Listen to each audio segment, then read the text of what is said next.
رات کا ٹائم تھا، میں مسجد میں تھا کہ مجھے فون آ گیا کہ ہم آپ کو ملنے کے لیے آ رہے ہیں۔ میں جلدی سے بازار گیا اور وہاں سے میں نے مچھلی وغیرہ اور جو دہی وغیرہ اور جو مچھلی مسالہ ہوتا ہے وہ میں خریدا اور جلدی کے ساتھ میں گھر میں آ گیا۔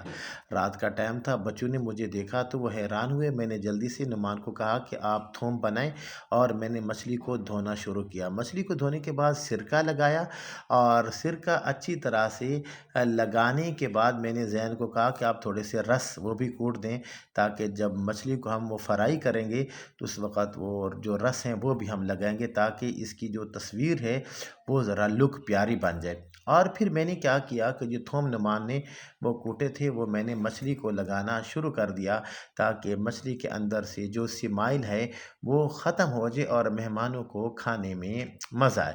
اور ساتھ کے اندر میں نے وہ کوکنگ کرنا شروع کر دی، مرغی کا سالن بنانا، کیونکہ مجھے بہت زیادہ شوق ہے کوکنگ کرنے کا۔ مہمان آ گئے تو مہمانوں کے سامنے میں نے کھانا پیش کیا۔ مہمان ماشاءاللہ بڑے خوش ہوئے اور ساتھ میں بڑی تعریفیں کر رہے تھے، اور وہ میرے لیے ڈیرہ اسماعیل خان کا مشہور سون حلوہ بھی لے کر آئے تھے 2 طرح کا۔